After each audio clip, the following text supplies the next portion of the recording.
Hi there. In this video we'll be covering how hard is it to self-publish a book. You could finish and upload a book today, but would it be any good? Would it be worth reading? And would it accomplish your goals? Probably not. Let's explore what it takes to write and publish a good book. By the end of this video, you'll learn some of the factors that are going to make your book harder or easier to finish, and why taking your time is usually the best bet. And stay tuned until the end of the video for an opportunity I really think you're going to enjoy. Let's dive in.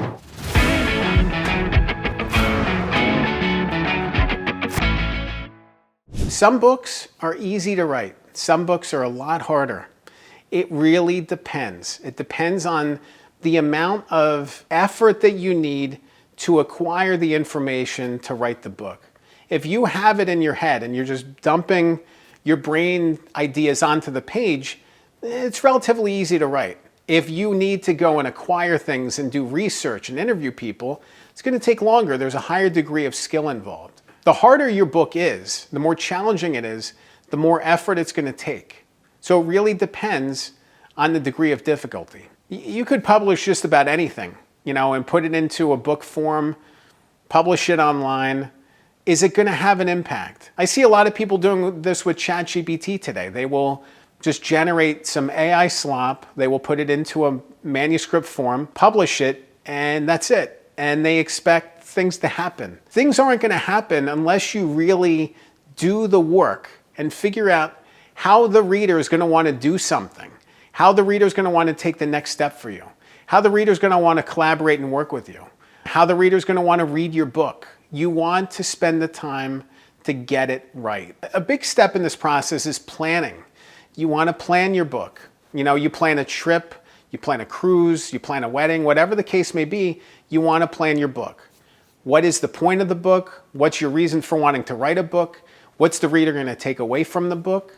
Where do you want to promote the book? Who's going to want to read it? There's all these different factors that you really need to run through when thinking about your book. But here's something I want you to really keep front of mind. Why should someone read your book in one sentence?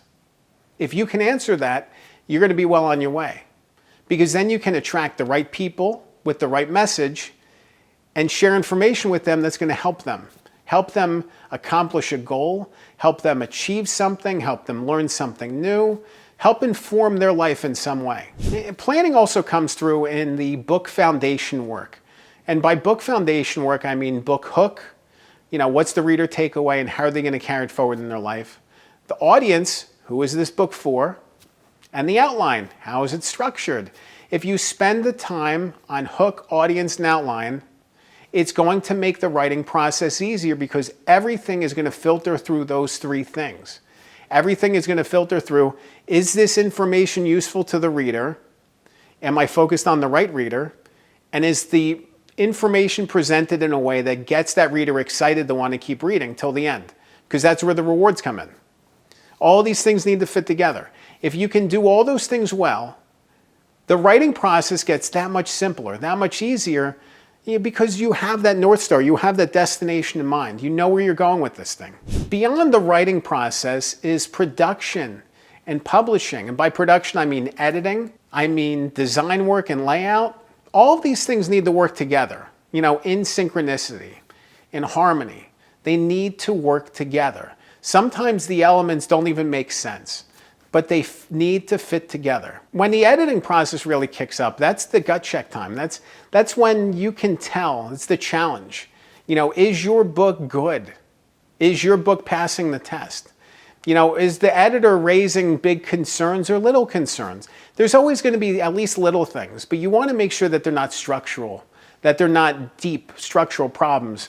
This flow doesn't make sense. I'm very confused, I'm lost, this is missing this is redundant. All these things factor together.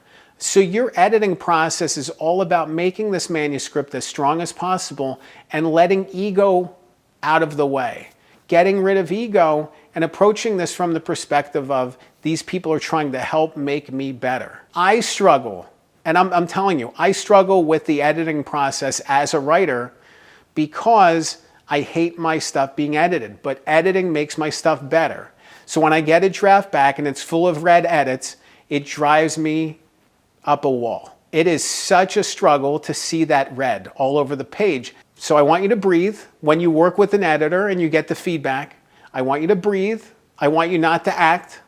I want you just to review it, just to take a look at it, just to see. You know, there's going to be things that you come back with and say, you know what, I want to keep this. This matters to me. This is important. Fight for the things that matter to you, but pick and choose your battles. Pick and choose your battles and think in terms of the editor. What is the editor thinking about? This isn't about what they took away, what they wanted to take away or remove from the draft. This is about why they wanted to take it away. Maybe there's too many stories about something. Maybe it's redundant. Maybe it doesn't tell anything new.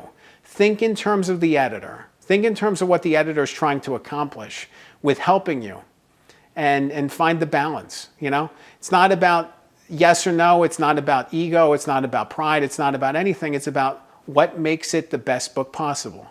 And if something makes it a better book, great. So either way, whether it's in the writing process or the editing process, you're going to face these self-doubts. You're going to face these challenges, these moments where you need to rise above and believe in this thing, because otherwise you're going to want to put it away. If you go through the editing process without really digging deep within yourself, you're liable to get discouraged and walk away from the book. I've seen it happen far too many times. I don't want to see it happen to you. The other side of this is the layout and design process. That book cover is among the most important things that you can have for the book. If you have a bad cover, it just sets you off on a bad path.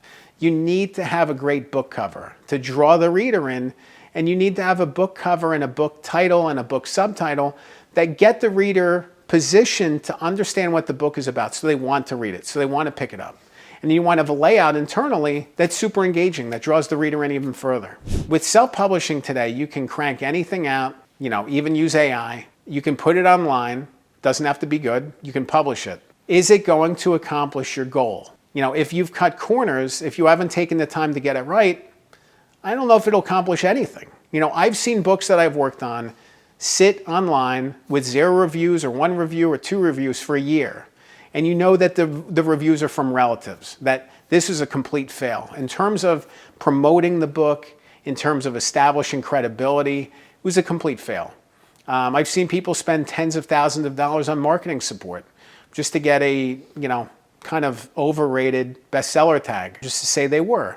Good for them. I don't have any issue with it. It just kind of, I don't know. It doesn't tell me anything. Oh, you know, I was a Wall Street Journal bestseller. I was a USA Today bestseller. Okay, great. You know, it's easy to buy your way onto those lists. It's so important to think of self-publishing not as just this thing you push forward, but this thing you get right, that you spend the time to get it right, that you work with great people, and that you put out a great product. That great product is going to give you the best chances of success, of accomplishing your goals, and taking the next step on your journey. If you want to learn more about how hard is it to self-publish a book, you'll definitely want to check out another video I recorded. I'll link to it on the screen. It's called I Need Help to Write My Book. That video really covers the support services that you can lean on in the writing process, whether it's ghostwriting, writing coaching, courses, or even DIY. You know, it really focuses on support services, whether that's, you know, book ghostwriting, writing coaching, courses, or even DIY tips to help you on your way. Remember, a good book can change your life. I'm Dan Good. Thanks for watching.